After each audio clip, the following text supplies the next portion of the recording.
choosing the right supplier is one of the key things that we do as procurement professionals.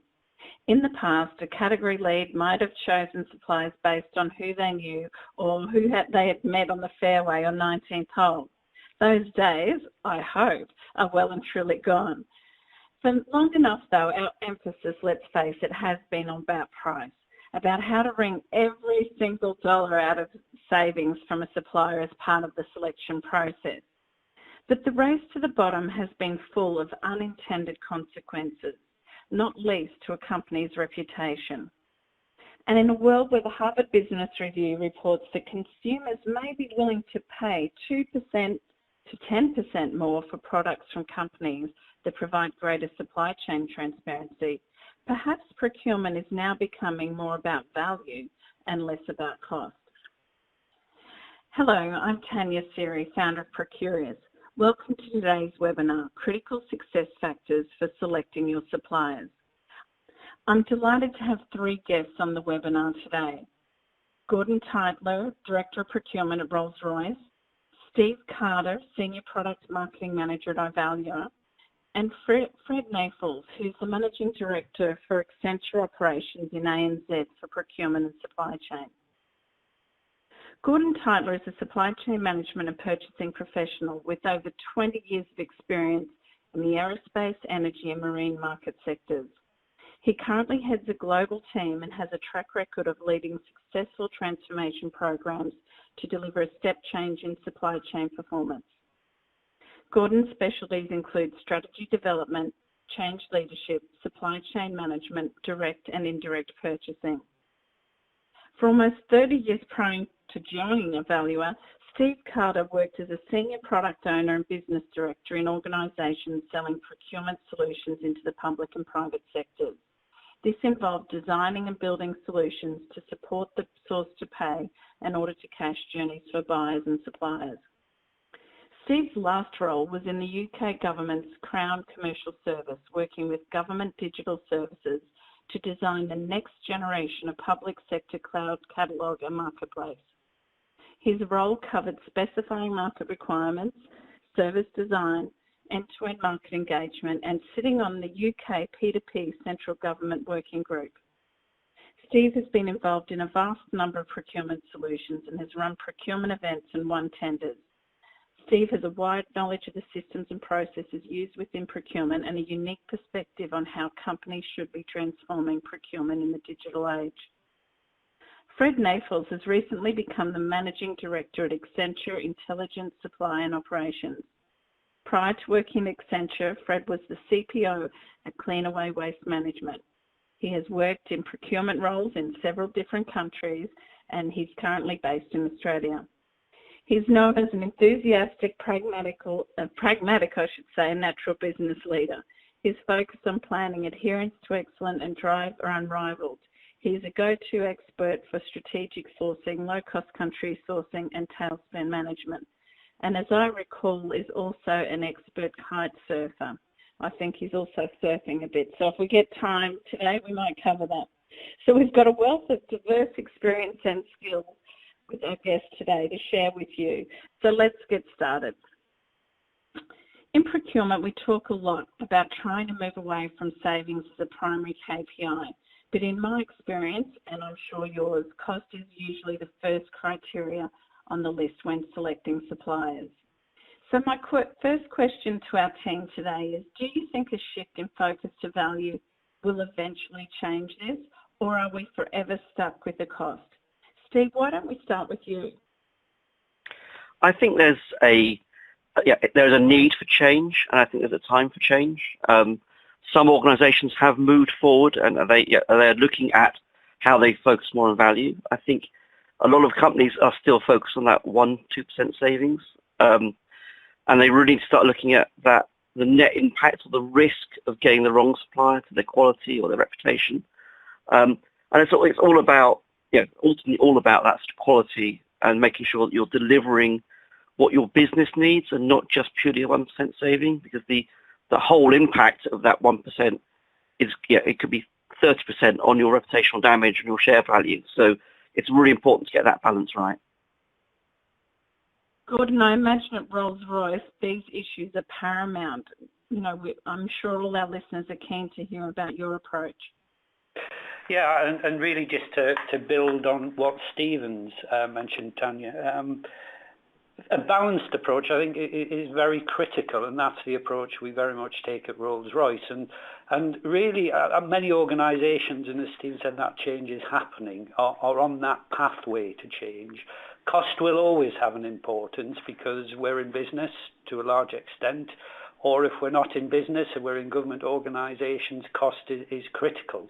But it's not the only thing, and that balanced scorecard, that balanced approach, looking at things like service levels, quality, risk is really critical from a business continuity perspective, but also reputationally, picking the wrong supplier, getting involved in a supply chain that develops risks. Many companies have had some serious brand issues where their suppliers have failed, and the consumer doesn't look at the supplier, they look at the prime, and they look at the leading customer that supplier supplies into.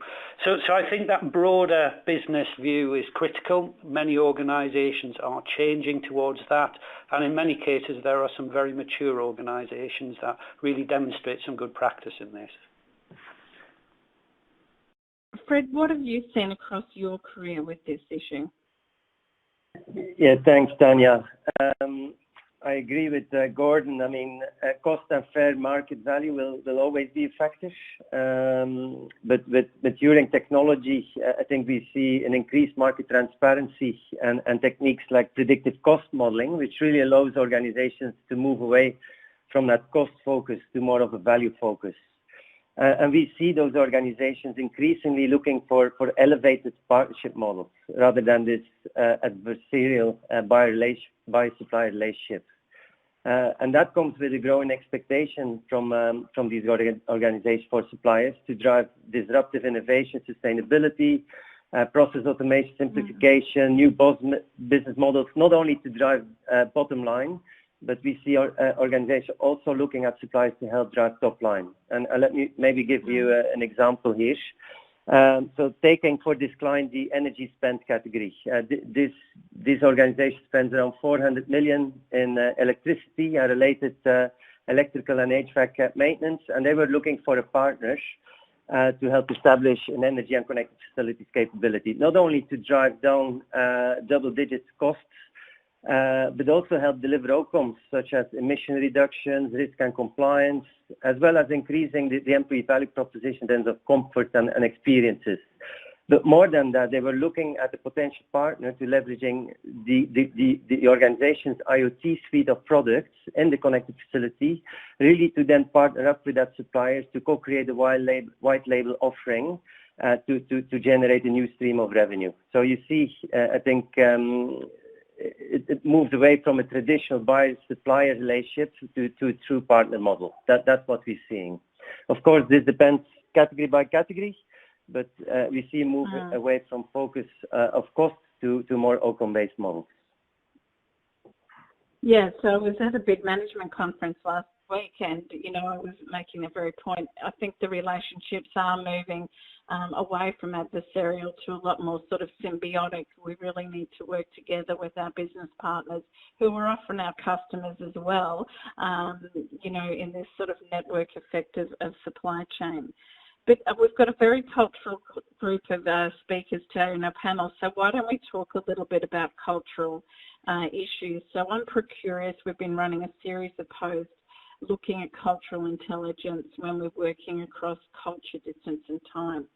In your views, how important is cultural fit when it comes to selecting suppliers, particularly those who you're looking to forge a strategic relationship with?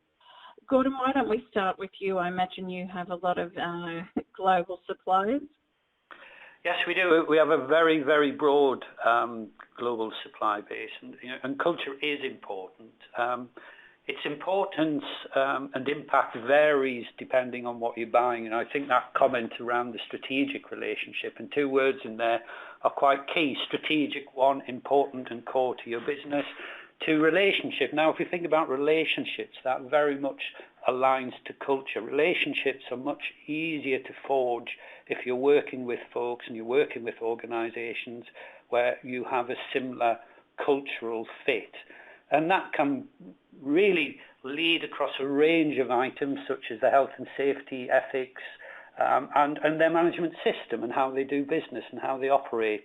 And really the spirit of the company, does it match the goals and does it align to the goals and the spirit of your own company? So it is very important, but in some areas it probably has more importance. And that's very much in the service side. When we're buying services and we're having people from our supply base, from our partners that are interacting with our people directly, it is very, very important that we do have that cultural alignment, that cultural fit. And some of the ways we really look to understand how that culture can align or whether there are any issues around the culture, any dislocations, potential dislocations around the culture, is very much talking with the senior leadership. Part of our assessment process very much looks into the ethics, into their codes of conduct, into their health and safety and how they do business. So very important, and in particular, again, back to that reputational risk. If we look at some of the issues we've seen in the press with some of the businesses and how they operate, it isn't necessarily their performance, it's how they run their businesses, how they treat their people, often leads to that reputational challenge. So yes, very important and part of how we do assess our supply base. Steve, what's the valuer's view on this? Okay, well, we're obviously, we sit within this as effective as a customer, as we have a lot of our evaluate implementations they're all done by partners. So cultural fit is critical. That the partner needs to reflect our cultures and our values, and when we look at the whole, as Gordon said, services, it's really important to get a cultural fit. If you don't get a cultural fit, then you're a loser at the beginning of the journey. You're starting to see a risk around, can they deliver? Will they meet? Just simple things like that. How they plan out projects. If there's a mismatch, then straight away things are going to fail. One of the things that I've seen, particularly again when I was working in the government, was a more of a focus towards this cultural fit and how do you measure that and how do you put that as part of the commercial agreement you're putting in place. So evaluate is really important, and I think it's something that if organisations don't look at that cultural fit, then they're on the back foot at the beginning. So yeah.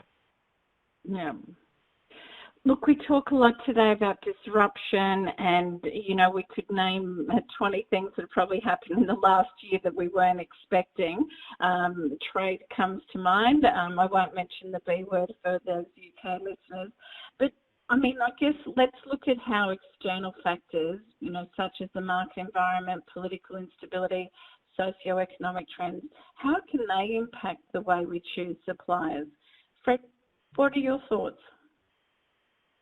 Yes, thanks, Tanya. So, look, I think this is a day-to-day reality. We live in a more and more complex and volatile world with more and more complex ecosystems, and as ecosystems expand, so does the risk. So I think for me, this is more of a risk question.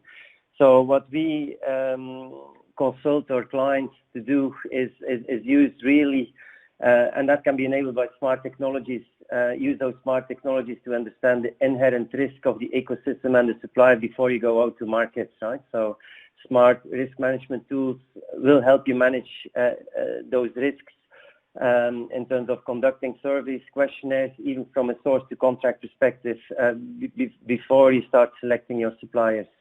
It also will enable you to capture real-time risk monitoring data feeds, to do some risk scoring and modeling, so you truly understand what governance and controls need to be in place to define how you're going to engage with and manage the supply base you're about to select. And we got a very topical example here in Australia within the financial services sector, following the recent Royal Commission, ongoing regulatory compliance and appeals to develop better practices. These financial services institutions are now need to increasingly demonstrate compliance, risk mitigation, sustainability with their suppliers I guarantee you they're always viewing their source-to-pay process as we speak to make sure they comply to that new world.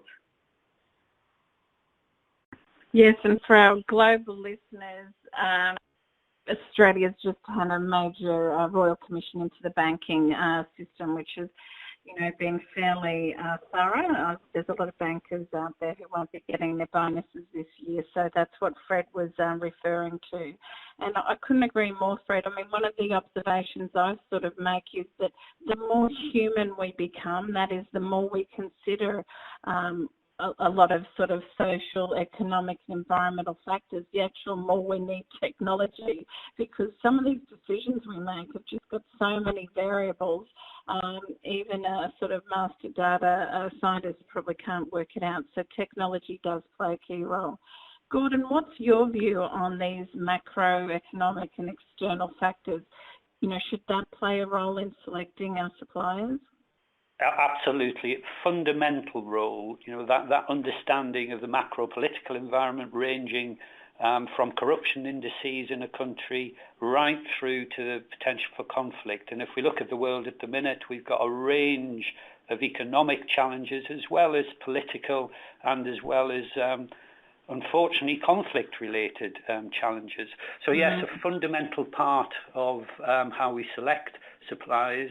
And really, it also comes back to perhaps some of the smaller political with a little p, and back to that cultural side of it. And some of the cultural norms in countries differ from country to country, from region to region. Things like child labour, for example, have very different views around that in different countries around the world.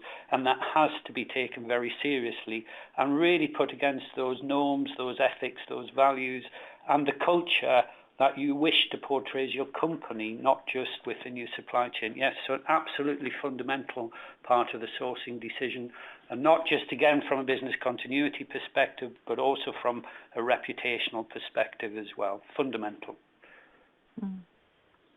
Steve, what's your view on these macroeconomic factors and how they impact the selection of suppliers?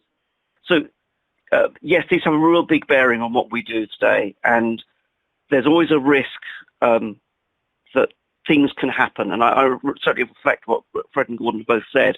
And these factors need to be considered when you look at the whole environment. So it's not just purely the risk today; it could be a new risk tomorrow, or vice versa. What could be stable today could become a risk tomorrow.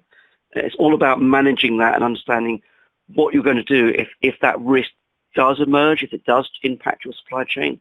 And how you then, what plans do you have in place to move to a new supplier? But ultimately, sometimes you may find that there's a fantastic supplier in a particular region, and you need to work and manage that risk with the supplier. It goes back to that cultural fit piece. I wasn't fortunate enough to attend our Valuer Now in Paris this year, but Helen McKenzie and Olga Luscombe from our team was, and congratulations, Steve. I hear it was a really thought-provoking event. I understand that Professor Natasha Trian was one of the keynote speakers, and she stressed that supply management is becoming more about supply motivation.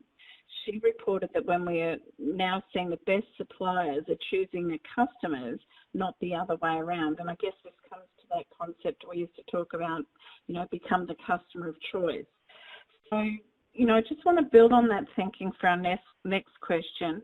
I mean, sure, procurement focuses on the factors for choosing suppliers, but what do you think the suppliers are looking for in a procurement organisation or, their end customer? Steve?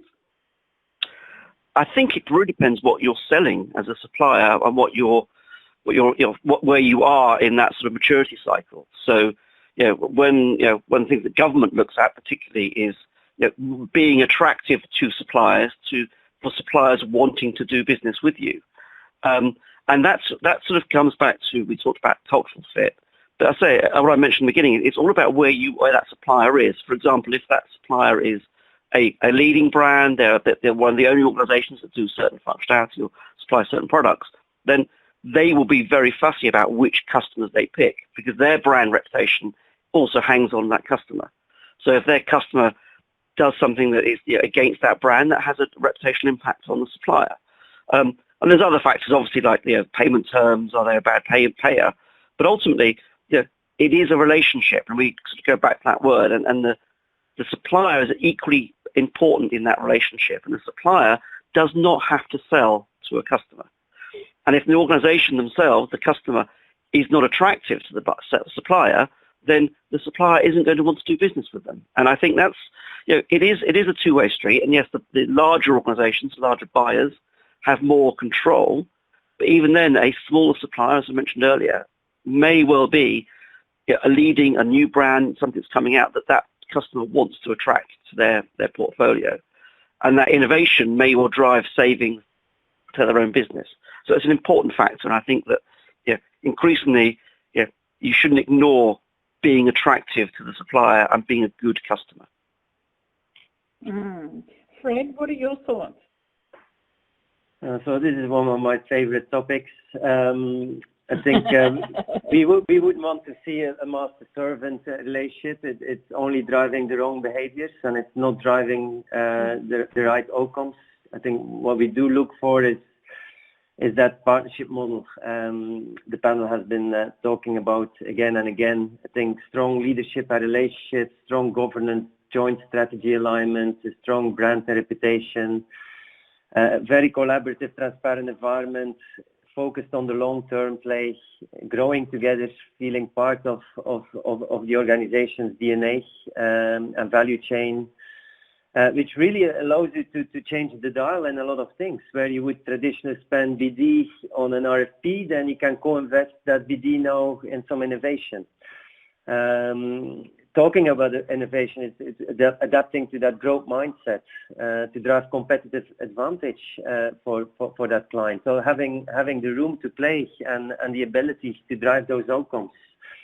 Have an environment where you can try and fail fast, right? In a fostering environment to innovate, to grow. So in short, I would say what we as a supplier look for in a customer is an opportunity for fair value earning and risk sharing, really having the ability to focus on outcome-based outcomes and outcome-based models. Gordon, what do you think suppliers are looking for in a customer? I would look at probably 4 things and try and put myself in the seat of the sales director for the supplier company that's trying to sell to us. And I would guess, and it is a guess, but if I was sat in their seat, it would be fairness, integrity in the relationship, the ability to trust outside of what's written in the agreement, stability, and two elements in that: stability in the business stream, but stability in the relationships. When I've talked to sales and commercial folks in our suppliers, they always say the biggest risk they see in a relationship is when in the customer their link, their network changes, and that's where they see some of their biggest risks in being able to maintain their service or maintain their delivery. And then finally, we're in business, or many of us are in business, and the reality is that what do our owners, our shareholders want to see from us? Well, that's revenue growth, that's cash enhancement, that's profitability growth, and that's the return on investment, the return on the value from the company. So if you're a supplier, you have those same pressures. We all have those pressures in the business sectors. So really their opportunity to grow revenues and margins. We're doing business to a large extent in many of the procurement organisations. Obviously in the NGO, the government sector, it's slightly different, but when it comes down to it, that ability to grow revenues and to grow margins and enhance value for your owner is very, very critical. Great points. I hope there are some suppliers listening who can critique those answers for us.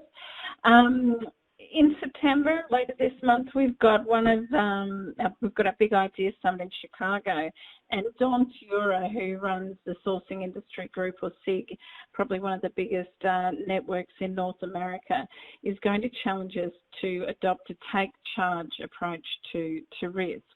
Obviously, there's financial risk being a big challenge for us all, but there's all those reputational risk issues as well we talked about. But if we focus on finance, what processes do you recommend or even use in your organisations to ensure that there's financial stability for your suppliers? So Fred, maybe we start with you this time. Yes, thank you, Tanya. So I would echo my answer to the question about the external factors. For me, this is all about risk management. So having the robust governance framework, compliance standards to determine how to proactively identify and monitor these risks and facilitate risk mitigation activities. I think we can use technology and tools to assess financial stability, and I think these are critical for selecting the right supplier and manage risk. So as I mentioned before, these technologies exist. I think we should use those technologies, get real-time data feeds, including financial monitoring tools to help inform our factors for selecting suppliers. Steve, what about you? Well, I think how does iValue approach this? Yeah, one of the things that, from a valuer perspective is that, there are some things that people, some useful steps that organizations can take. And on the top of that list is transparency, and transparency the whole way down the supply chain is really the only way you can totally manage risk. And having a solution that will allow you to see that visibility across your organization, look at the whole supply chain is really, really important. And a good example of that is things like ripple down in terms and conditions. So, it's important to you need to understand what the impact of one of those organizations going out of business is and who is going to plug that gap. So, when looking at that risk and how you monitor it and manage it, it's keeping relationships going. But it's important that, that the suppliers, the subcontractors, the people down the chain could step up to the mark if one of those other organizations fell off. So, it's again about visibility across the whole supply chain, and just having the same terms and conditions down the supply chain is a way of doing it inside many organizations. The other one is how do you really, it's great knowing an organization starts to have a financial difficulty. It's like being a mountaineer. Halfway up a mountain, it starts to snow. Okay, you need to know what your escape routes are, and it's important that organizations constantly understand that these things evolve, and it needs constant monitoring, and therefore we need solutions to help you with that constant monitoring of what's going on. One of the things that that there are tools out there, as Fred mentioned, that can help organizations do this. But the key is that, as I said right at the beginning on this question, is that to understand what the impact is going to be and then manage that. You need to have visibility, you need to have transparency, and then you need to have ongoing assessment of what that risk really is going to be. Gordon, I imagine there's a lot of work done within Rolls-Royce on financial stability. We'd love to hear your approach. Yes, there is. And really this starts right from the assessment, from the sourcing. This is a red flag item. So a very rigorous review of potential new suppliers' financial position and stability is carried out, and that's done in two ways. We can use the rating agencies if they're publicly listed. If they're not, and they're privately owned or private equity owned, then obviously we will sit down with their finance teams and look to go through and fully understand their stability. And I think the point that Stephen made about it being continuous is really key, and that activity continues through the life cycle we have with our suppliers and partners. And for us, we select suppliers and partners for the long term, so they're with us for many years. We're difficult to supply to, but once you're with us, we do tend to stick with you as a supplier. So that continuous review, and the technology piece again, Fred's point is really quite an exciting one, and we are starting to use some really interesting risk tools, which are artificial intelligence led, which give us a blended view of the risks that may be financial or other risks that are in the public environment, pulling in the macroeconomics and macro politicals, and starting to give us some real-time feeds that blended view of risk. But on top of that, and we've carried this out for some time, is that very specific review of finances of suppliers on an annual basis, depending on criticality and sometimes more often dependent on the nature of the financial performance of that supplier to date. So yeah, so a very important part of both our sourcing process and our ongoing monitoring and our ongoing relationships with our suppliers and partners. Well, Gordon, while you're on a roll, why don't we change gears and sort of go back to something we touched on earlier in the conversation. I mean, when we look at these issues like, I thought, being more human in the way we buy, but sustainability, the social value, fair working practices, there are obviously issues that procurement professionals are very passionate about. I know whenever we put something in the Procurious community, it's really consumed quickly. So do you think these sort of social, economic, environmental issues or factors for supply selection will ultimately surpass cost and quality? Straight answer on that is one word: no. I don't think they will. I bet you've never said no before, Gordon. But they will be part of a balanced and are part of a balanced scorecard. And I think this view of the weighting and the impact of those elements, yes, has increased, and I've seen it increase over my 30-year career, and it should. Making a better balanced decision is fundamental. But the pressures that are driving us to do that, and it's back really to Fred's point on technologies. When things go wrong these days, a lot more people see it a lot more quickly, just with the nature of social media and the internet and the technologies that we have around us. So that need to make sure that we have a balanced view of our extended enterprise, because if we think of suppliers slightly differently and think of them as an extended part of our enterprise within our businesses, their performance is seen as our performance to a large extent. So it is really fundamental that we have that more balanced view. But at the end of the day, it's back to, for many of us, we're in business.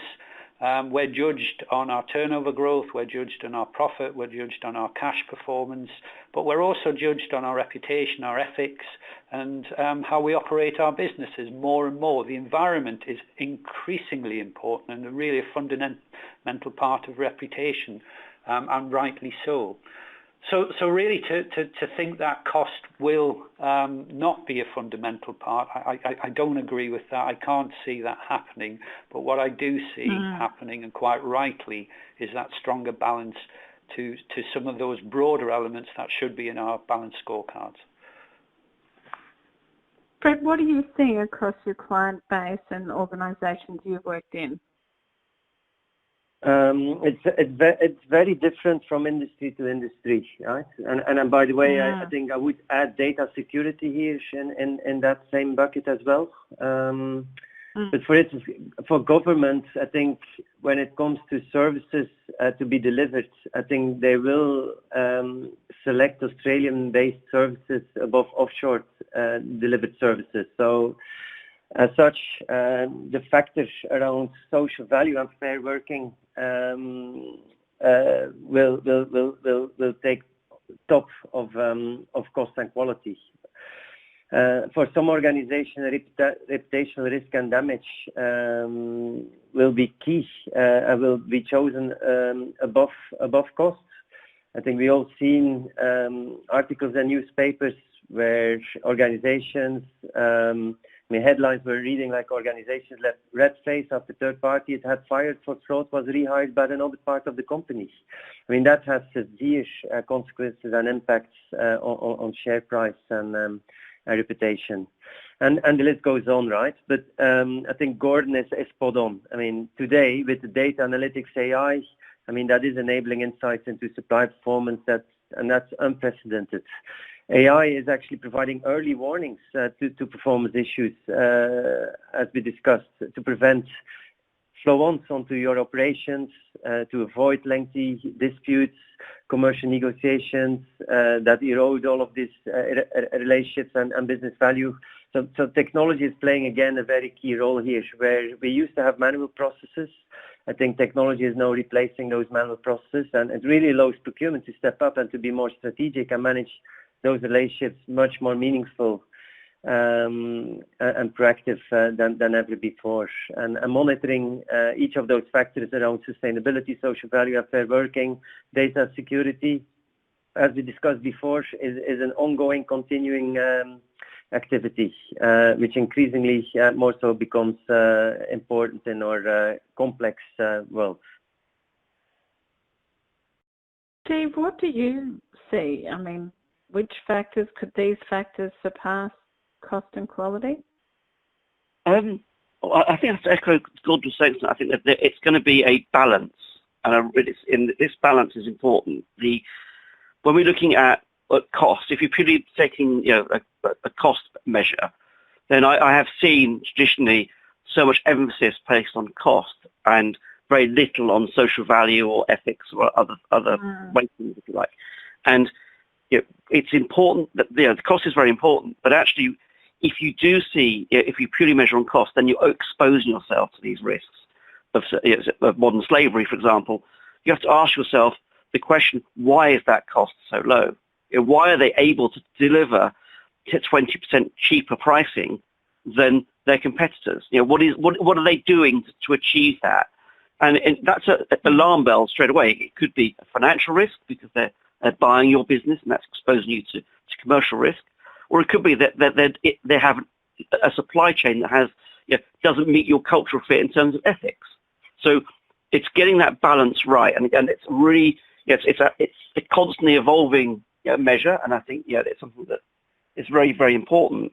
And we have to really understand what you're trying to achieve as a business. And we keep talking about reputational risk and reputational damage, and ultimately it's more than that. It's also social. It's damage to your workforce. It's the damage to your potentially your region, that you could be doing something because your social responsibility just doesn't stop at your employees. It does spread wider than that. So yes, cost is critical, and people have to make money and they're in business. But if you're basing everything on price, then you are exposed yourself to huge amounts of risk, both on the financial front, but also on this reputational impact. Well said. I mean, some great wisdom here today. Thank you, webinar guests, gentlemen. I think the question as we close is, how can our listeners take action now? So the final question is quite a practical one, and we'll kick off with you, Stephen. Can you recommend how we can start a conversation in our organisations, how we make changes in the selection of future suppliers? Yes, thank you. I mean, I suppose it's a good question to ask. Now, one of the things to go back to is the very beginning of our sort of conversation, and that was, how do you move it from being a purely savings to a results-driven or an outcome-driven conversation? And it's switching on its head and saying to yourself, okay, or in the conversation with somebody else is, okay, what does that result look like? So if I tweak this and I'm making this 1% saving, we change supplier, and what happens if they don't deliver the quality? What happens if they don't deliver on time? What is the full picture of the problem? And understanding that end to end is really important. And it starts in that conversation at the bottom, if you like, not at the price, but it's actually what is this going to what's the impact on my business?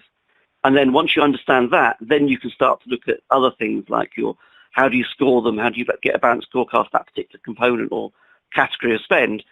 Once you know what the impact is, then you can work backwards to work out how important cost is ultimately. Fred, what's your advice for selecting suppliers into the future?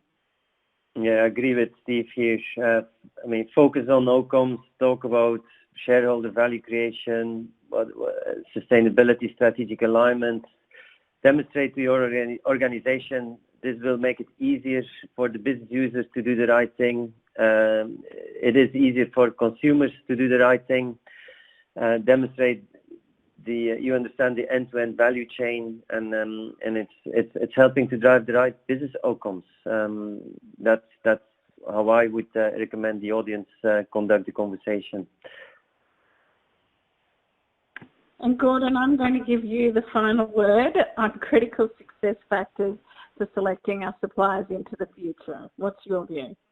Yeah, I think the way I'd really try to look to explain this to the business is not to talk in the language of procurement, funnily enough, but to talk in the language of the business. Why is this important to the business? Why does this add value to the business? And if we're talking about the classics, the profit, the turnover, the cash, the cost, they're the classics, but why this matters to our customers, our stakeholders, and what we're looking to do is what they want to buy. It's what they want to see in their services. They want to see ethics. They want to see good environmental policies. They want to know that there isn't slave labour in our supply chains. They want to feel that they're getting value for money, and they want to have innovation in their services.